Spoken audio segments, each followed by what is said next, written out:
Hey, what's up people? Tony here and welcome back to another episode of TTBurger Game Reviews.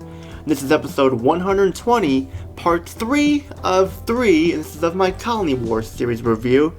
Now before we get started here with the final part of episode 120, fear not, if you missed what happened in the last part, here's a little TTBurger recap to show you all what you missed. And in episode 120, part 2 of 3, I took a look at Colony Wars Vengeance, the sequel to the original Colony Wars, and gave it an 8 out of 10 because of some of the missions were really difficult and just it didn't offer as much as the other game, as the first game did, but still it was a great game and a great sequel to have, and definitely worth owning in your collection if you want some space combat bet games to have in your collection. But now for the final part here, we're going to take a look at the third and final game in the Colony Wars series, and we got it right here. It's once again exclusive for the PlayStation, released in the year 2000. We have Colony Wars 3, Red Sun, once again done by Psygnosis and published by Midway. So yeah, Midway was involved with this one here, and we're going to get started here. And how does this game fare out? Well, find out now.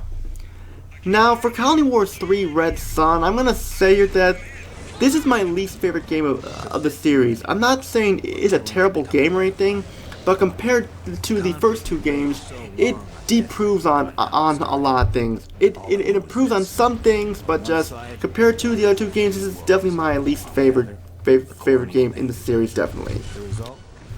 Now getting things started here with the story, this time you play as Alexander Lyron Valdemar, who was a part of the Navy team like in the last game, and you've been put on the case to investigate the mysteries of the Red Sun and more, and while taking down the bad guys once again. It's a simple story and it does work, but I will admit that this story here is not as deep as the other two stories for the first two games, but it's still good. It's not crappy or anything like that, it just seems kind of light and shallow compared to the first two games. I mean, there could have been more done with it, it could have been deeper, but it's still a good story in my opinion.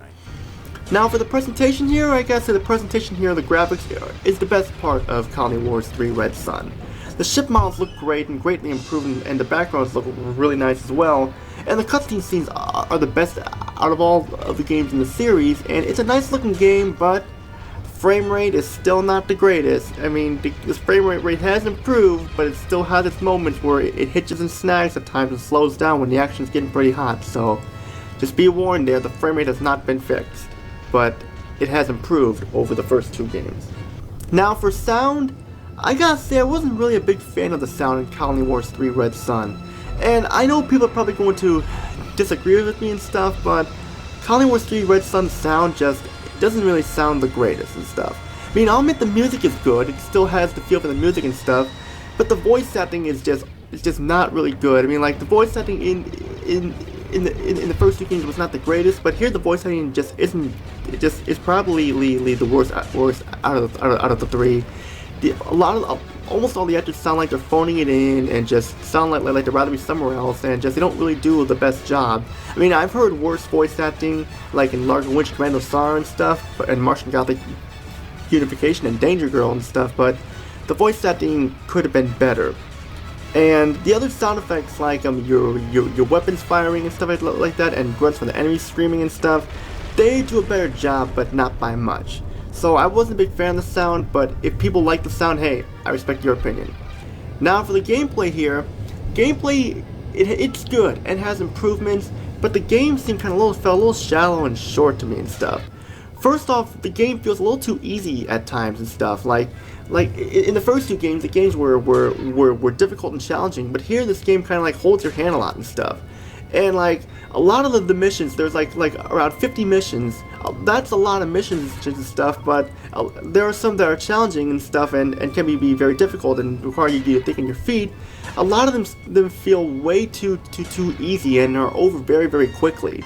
Surprisingly, this time this game does not have a win-lose path and stuff like how it did in the first two games. This time it's all in one path, and if you fail a mission, you get the option to retry the mission, which is great because that was a frustrating part. But the win-lose method and stuff in the first two games offered challenge. It offered a variety of you to go back and play again and stuff, and it had multiple endings too. But that's not the case here at all. And it's a little strange to me and stuff, like I said. So I have no idea why they took this out, but to each their own, I guess you could say. But like, you do have a variety of missions. Like, of course, you can go to the surface once again. You got to like destroy big capital ships and defend your ship, or go around dogfighting and stuff like that.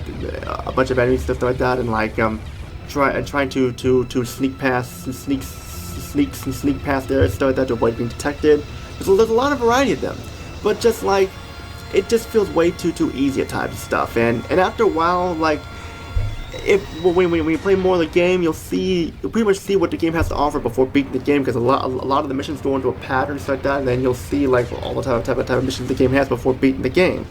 And it feels much shorter in length too. It can take you about like a couple days to finish, and after that you can go back to play again and stuff. But it doesn't really have much replay value after that.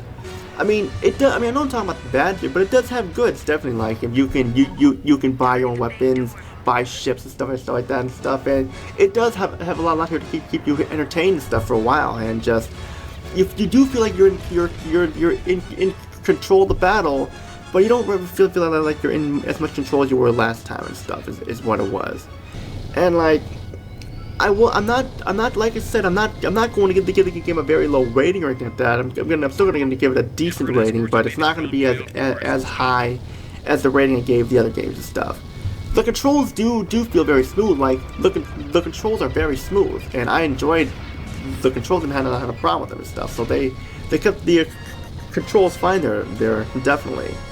And like, it's just cool how you can go to the surface and like see all these creatures too, and like and like defend stuff like how you could in the last game, and like just flying around whatever you want stuff. Then and the missions feel open and stuff, but they still kind of do feel kind of a little bit linear because of the singular path you take when you complete the missions and stuff. They did improve here, like on the save feature. Like the save feature, you can save anytime you want, instead of like having to wait after 3 missions each time. Because I forgot to mention in Colony Wars Vengeance, you had to do that again and stuff, and he actually to retry missions when you fail them and stuff. So that's good. But though I do wish this game had more to it. So that's just what I'm saying there.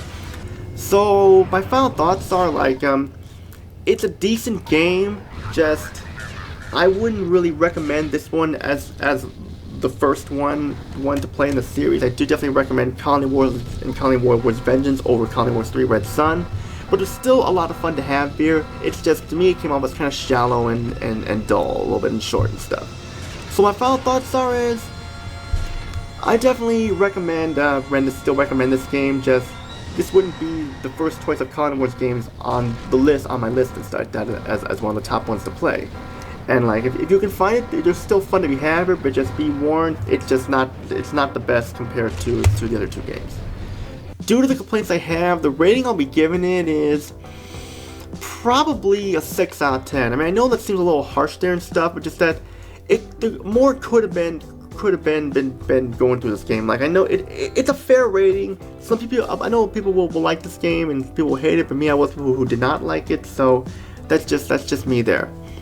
And it's pretty much what I gotta say about the Colony Wars series. It's still a fun series to play and pick up and play and stuff like that. It's definitely fun if you want some top action space combat games and stuff.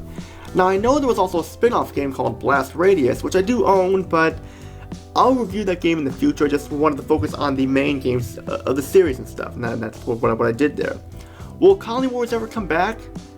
The answer is I don't know. We have a lot of space flying combat games out there, so I don't know if it'll come back, but if it could, then that would be great, but I'm not holding my breath over it.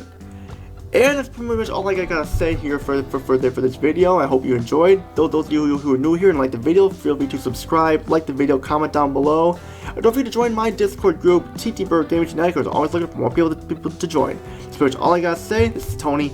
Peace out and have a great day. Stay tuned for episode 121. We're going to be looking at doing another multiplayer review, and we're going to be looking at games based off a popular comedy sitcom. What games will those be? Stay tuned to find out.